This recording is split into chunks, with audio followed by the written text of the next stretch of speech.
제3부 분노의 영린 25장 공포에 질린 눈빛들.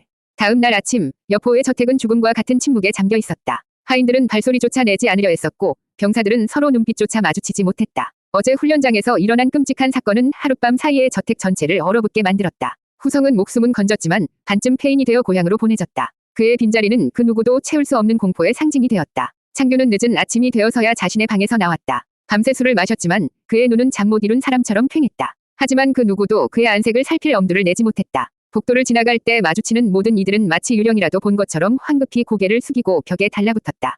그들의 몸짓 하나하나에서 노골적인 두려움이 묻어나왔다. 이게 내가 원했던 건가? 그는 생각했다. 절대적인 복종. 누구도 감히 자신을 거스르지 못하는 것. 그는 그것을 원했다. 하지만 막상 그 결과를 마주하니 가슴 한구석이 텅 빈 것처럼 허전했다. 예전에는 그를 향한 숭배와 경외심이 있었다. 하지만 이제는 오직 공포뿐이었다. 그를 인간으로 대하는 이는 아무도 없었다. 그는 그저 걸어 다니는 재앙, 언제 터질지 모르는 분노의 화신일 뿐이었다. 그가 식당에 들어서자 아침 식사를 준비하던 시녀들이 일제히 무릎을 꿇었다. 그녀들의 어깨는 공포로 미세하게 떨리고 있었다. 창규는 상석에 앉았다. 진수성찬이 차려졌지만 그는 아무것도 입에 대고 싶지 않았다. 음식에서는 아무 맛도 느껴지지 않을 것 같았다. 진공은 어디 있느냐? 그가 나직이 묻자 시녀 하나가 거의 기어가는 목소리로 대답했다. 서재에 계신다 들었사옵니다. 창규는 자리에서 일어났다. 그는 진공을 만나야 했다. 이 저택에서 유일하게 자신을 두려워하면서도 동시에 이용하려 드는 남자. 그의 눈빛만큼은 아직 읽어볼 가치가 있었다. 서재의 문을 열자 진공은 책상에 앉아 무언가 골똘히 생각에 잠겨 있었다. 창규가 들어온 것을 보고 그는 황급히 자리에서 일어나 예를 갖췄다. 하지만 그의 얼굴은 평소와 달랐다. 늘 유지하던 침착함과 여유로운 미소는 사라지고 깊은 고뇌와 감출 수 없는 경계심이 서려 있었다. 무슨 생각을 그리 골똘히 하고 있었나? 창규가 물으며 그의 맞은편에 앉았다. 천하의 흐름이 심상치 않아 잠시 상념에 잠겼을 뿐입니다. 진공의 대답은 교과서처럼 정중했다. 하지만 창규는 그의 눈빛에서 다른 것을 읽었다. 그는 천하가 아니라 바로 자신의 주군인 여포를 걱정하고 있었다. 아니, 두려워하고 있었다. 이놈마저 나를 이렇게 보는군. 창규는 씁쓸함을 느꼈다. 그래, 천하의 흐름이 어찌 돌아가고 있더냐. 내 놈의 잘난 해안으로 한번 말해보아라. 그의 목소리에는 비꼬는 듯한 가시가 박혀 있었다. 진공은 그 가시를 못 느낀 척하며 대답했다. 태사의 폭정은 날이 갈수록 심해지고 장안의 민심 또한 흉흉합니다. 연합군은 비록 호로관에서 물러났으나 여전히 건재합니다. 그리고 장군께서는 어제 가장 아끼는 칼 하나를 스스로 부러뜨리셨습니다. 마지막 말은 후성을 의미하는 것이었다. 그것은 진공이 할 수 있는 최대한의 직언이었다. 창규의 미간이 꿈틀거렸다. 녹슨 칼은 부러뜨려 새로 가는 것이 맞다. 내게는 아직 수많은 칼이 있다. 허나 장군, 칼은 벨 때만 쓰는 것이 아닙니다. 때로는 칼집에 넣어두는 것만으로도 위험을 보일 수 있습니다. 너무 자주 칼을 휘두르면 칼날이 상할 뿐만 아니라 주인의 손마저 베이게 되는 법입니다. 내 놈이 지금 나를 가르치려 드는 것이냐. 창규의 목소리가 커졌다. 어제의 관기가 재현될 것 같은 험악한 분위기. 하지만 진공은 이번에는 물러서지 않았다. 그는 고개를 똑바로 들고 창규의 눈을 마주했다. 그의 눈에는 공포가 있었지만 그보다 더 큰 무언가가 있었다. 그것은 야망이었다. 가르치려는 것이 아닙니다. 장군이라는 하늘이 무너질까 두려워 미천한 신하가 감히 간언을 올리는 것입니다. 장군의 분노는 천지를 뒤흔드는 벼락과도 같습니다. 하지만 벼락이 엉뚱한 곳에 떨어지면 애꿎은 밤만 망가질 뿐입니다. 장군의 그 귀한 분노는 가장 가치 있는 곳에 쓰여야만 합니다. 그의 말은 교묘했다. 그는 창규의 폭력성을 비난하지 않았다. 오히려 그것을 귀한 분노라고 치켜세우며 그 분노의 방향을 자신이 원하는 곳으로 돌리려 하고 있었다. 창규는 잠시 진공을 노려보았다. 이 늙은 여우는 여전히 자신을 이용해 무언가를 얻어내려 하고 있었다. 하지만 그의 말 자체는 틀리지 않았다. 어제의 분노는 아무런 의미 없는 화풀이에 불과했다. 후성을 반쯤 죽여놓은 대가로 그에게 남은 것은 공허함과 부하들의 공포뿐이었다. 창규의 기세가 한풀 꺾였다. 그는 의자의 등을 깊이 기댔다. 그래, 내 놈 말이 맞다. 그는 처음으로 자신의 잘못을 인정했다. 진공의 눈이 미세하게 흔들렸다. 내 분노는 더 가치 있는 곳에 쓰여야겠지. 그의 입에서 나온 말은 동탁을 향한 것이었지만 그의 눈앞에는 동탁의 품에 안겨있던 조선의 얼굴이 떠올랐다. 그의 눈빛이 다시 한번 차가운 살기로 가득 찼다. 진공은 그것을 놓치지 않았다. 그는 자신의 주군이 아직은 통제 가능한 괴물이라는 사실에 안도하며 조용히 고개를 숙였다. 26장 동탁을 향한 살위, 명분인가 화풀이인가. 그날 이후 창규는 다시 예전의 모습을 되찾는 것처럼 보였다. 그는 더 이상 이유 없이 분노를 터뜨리지 않았다. 훈련에 매진했고 부하들을 다그쳤지만 불필요한 폭력을 행사하지는 않았다. 그의 저택을 짓누르던 공포의 기운은 조금씩 옅어졌다. 부하들은 자신들의 주군이 잠시 감정의 기복을 겪었을 뿐이라고 이제 다시 영웅의 모습으로 돌아왔다고 안도했다. 하지만 그것은 모두 착각이었다. 창규의 내면은 이전보다 훨씬 더 위험한 상태였다. 그의 분노는 사라진 것이 아니었다. 활화산처럼 터져 나오던 분노가 땅속 깊은 곳으로 들어가 마그마가 되어 들끓고 있었다. 겉은 평온해 보였지만 그 안에서는 세상을 뒤엎을 거대한 폭발이 조용히 준비되고 있었다.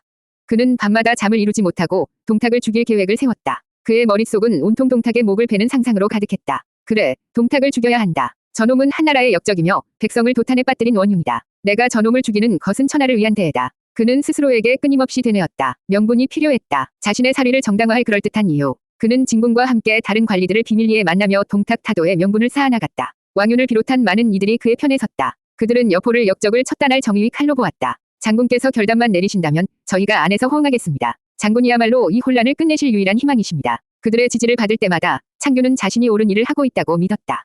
자신의 행동이 단순히 빼앗긴 여자를 되찾기 위한 치졸한 복수가 아니라 나라를 구하는 영웅적인 행위라고.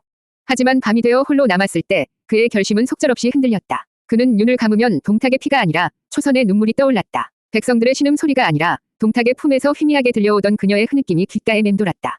그는 동탁의 죄상을 떠올리려 애썼지만 머릿속에는 오직 초선의 창백한 얼굴만이 가득했다.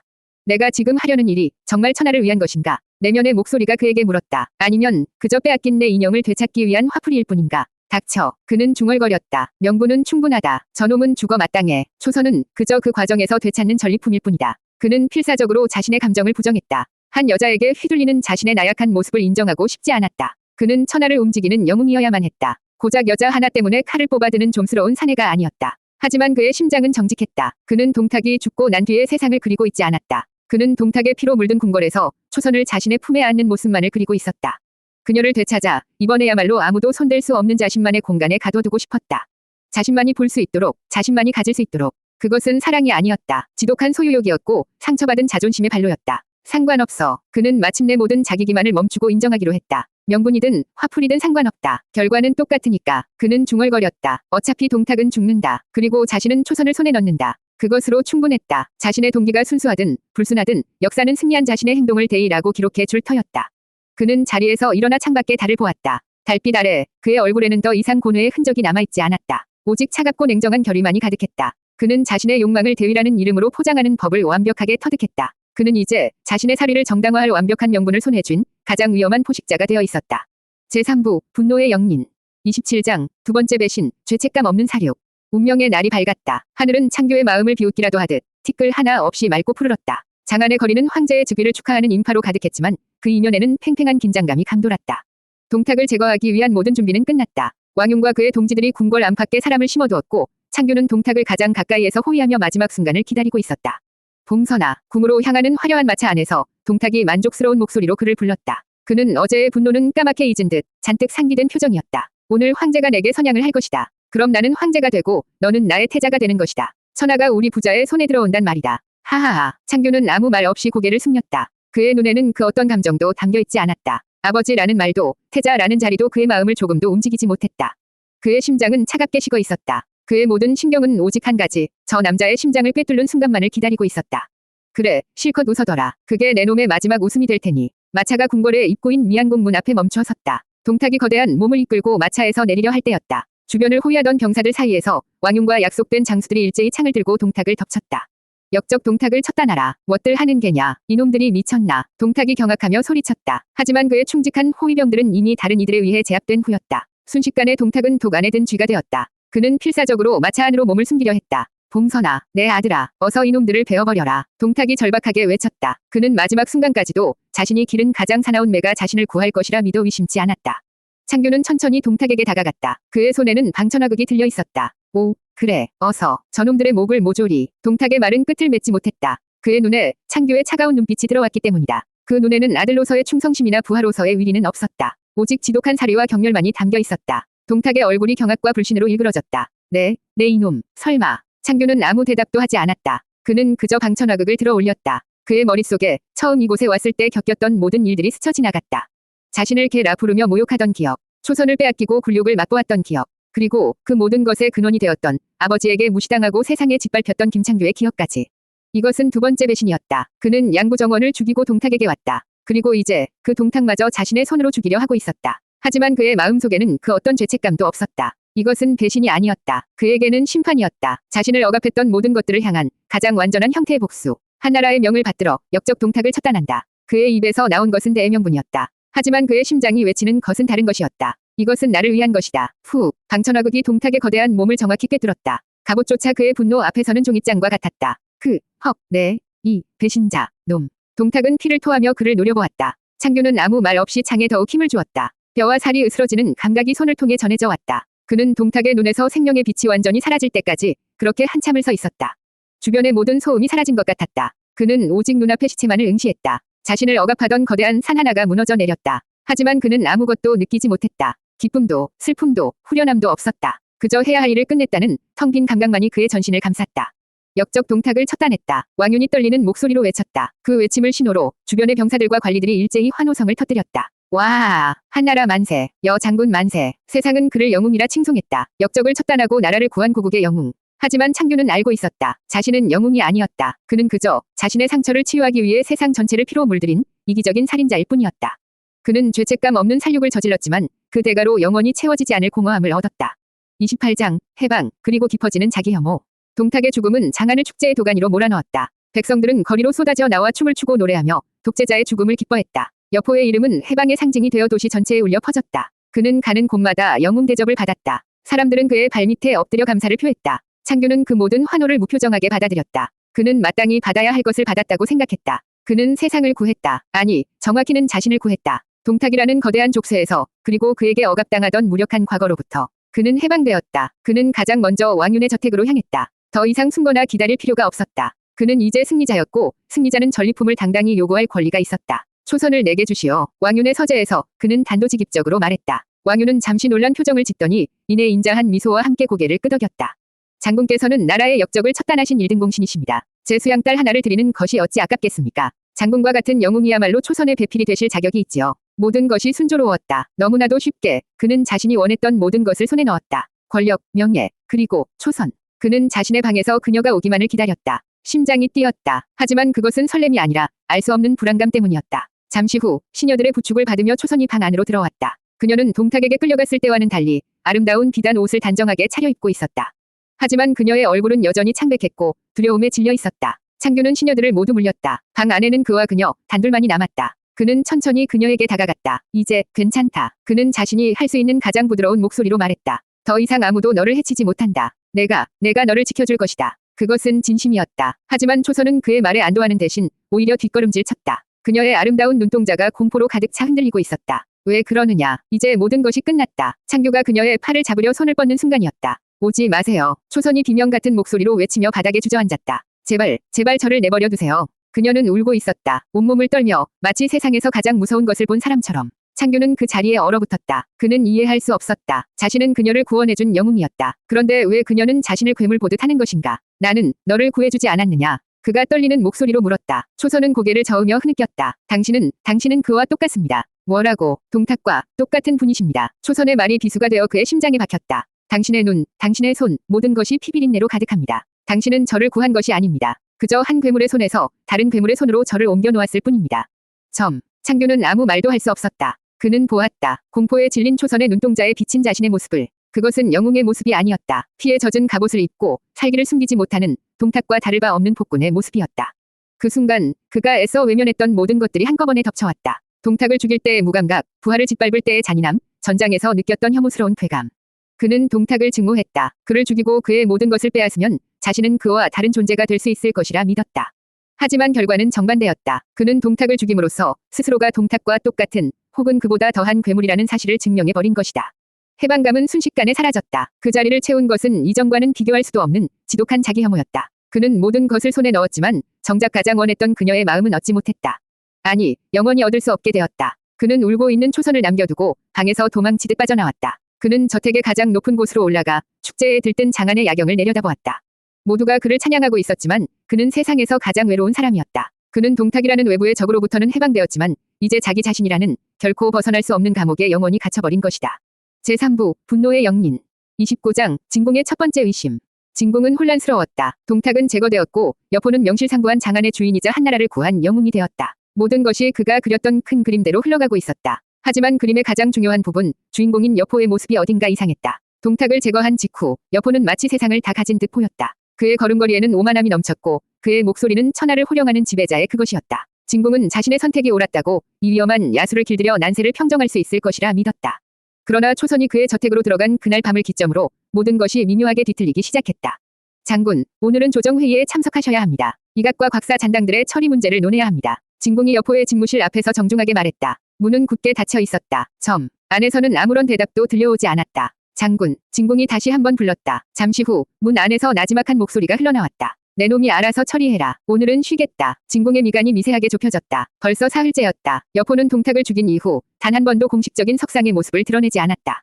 그는 모든 정무를 진공과 다른 관리들에게 떠넘긴 채 자신의 저택에 틀어박혀 있었다. 사람들은 그가 구국의 대업을 이룬 뒤 휴식을 취하는 것이라 수군댔지만 진공이 느끼는 것은 그런 여유로움이 아니었다.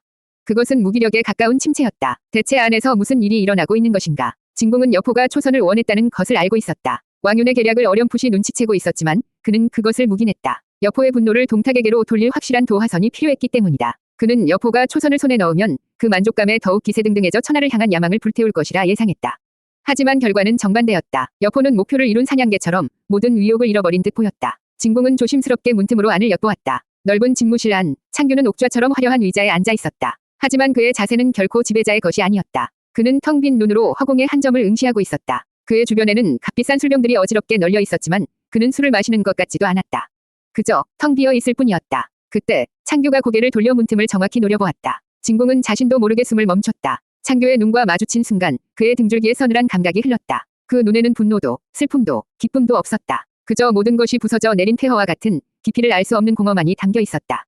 저 눈은, 진공은 생각했다. 저것은 대업을 이룬 영웅의 눈이 아니었다. 모든 것을 잃어버린 패배자의 눈이었다. 더 볼 일이 남았느냐. 창규의 차가운 목소리가 들려왔다. 진공은 황급히 고개를 숙였다. 아닙니다, 장군. 편히 쉬십시오. 그는 조용히 물러났다. 자신의 방으로 돌아오는 내내 진공의 머릿속은 복잡한 생각으로 가득 찼다. 그는 지금까지 여포의 관계를 이용하고 통제할 수 있다고 믿었다. 그의 분노, 그의 파괴 본능, 그 모든 것을 자신의 야망을 위한 장기말로 쓸 수 있다고 생각했다. 하지만 그는 한 가지를 간과했다. 여포의 그 모든 행동의 근원이 천하를 향한 야망이나 대의가 아니었다면, 만약 그를 움직이는 것이 진공 자신조차 이해할 수 없는 지극히 개인적이고 뒤틀린 어떤 것이었다면, 진공은 자신의 주군에 대해 아무것도 모르고 있다는 사실을 깨달았다. 그는 여포라는 이름의 거대한 폭풍의 표면만을 보고 있었을 뿐, 그 중심에서 무엇이 들끓고 있는지 전혀 알지 못했다. 이것이 진공이 품은 첫 번째 의심이었다. 그는 자신이 선택한 주군이 자신이 상상했던 영웅이 아닐지도 모른다는, 어쩌면 자신이 감당할 수 없는 심연 그 자체일지도 모른다는 끔찍한 의심이었다.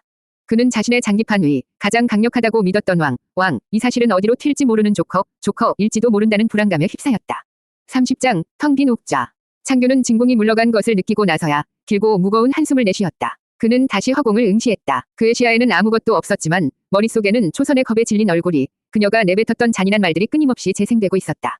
당신은 그와 똑같습니다. 그 말은 저주가 되어 그의 영혼을 올가매고 있었다. 그는 동탁을 죽임으로써 과거의 자신과 자신을 억압했던 모든 것들로부터 해방될 수 있을 것이라 믿었다.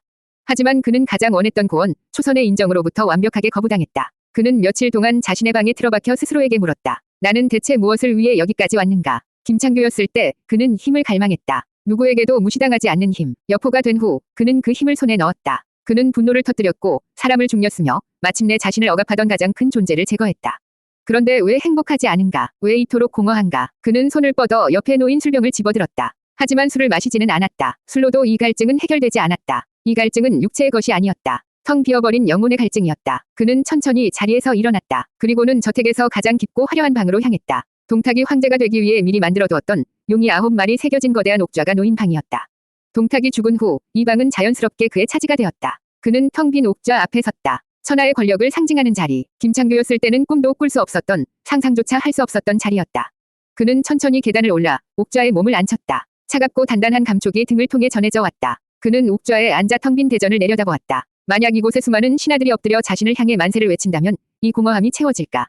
아니, 그는 고개를 저었다. 그는 이미 겪어보았다. 수많은 이들의 환호와 숭배. 그것은 순간의 황홀경을 줄 뿐 근본적인 공허함을 채워주지는 못했다. 그는 옥좌의 팔걸이를 손으로 쓸었다. 정교하게 새겨진 용의 비늘이 손끝에 느껴졌다. 이 용은 천하를 상징했다. 하지만 지금 그의 눈에 이 용은 그저 차가운 돌멩이에 불과했다. 그는 깨달았다. 자신이 진정으로 원했던 것은 힘이나 권력이 아니었다는 것을. 그가 원했던 것은 어쩌면 아주 단순한 것이었을지도 모른다. 누군가에게 인정받는 것, 너는 괜찮은 사람이라고, 너는 혼자가 아니라고 말해주는 따뜻한 한마디. 그는 아버지에게, 동료들에게, 그리고 세상에게 그 말을 듣고 싶었던 것이다. 그리고 그는 초선에게서 그 마지막 희망을 보았다. 그녀만큼은 자신을 이해해주고 자신의 상처를 알아봐 줄 것이라 믿었다. 하지만 그녀는 그의 마지막 희망마저 잔인하게 짓밟아 버렸다. 그녀는 그에게 너는 괴물이라고 선언했다. 그 선언은 그에게서 모든 것을 빼앗아갔다. 그가 여포가 되어 버렸던 모든 투쟁의 의미를 앗아갔다. 그는 결국 아무것도 얻지 못했다. 오히려 가장 소중했던, 인간으로 남을 수 있었던 마지막 가능성마저 잃어버렸다. 창규는 텅 빈 옥좌에 앉아 소리 없이 눈물을 흘렸다. 강철 같던 여포의 몸을 빌려 겁 많고 상처받았던 김창규의 영혼이 울고 있었다. 그의 울음소리를 들어주는 이는 아무도 없었다. 천하에서 가장 높은 자리에 앉아 있었지만 그는 천하에서 가장 외로운 사람이었다. 그의 손에 쥐어진 것은 차갑고 텅 빈 옥좌뿐이었다.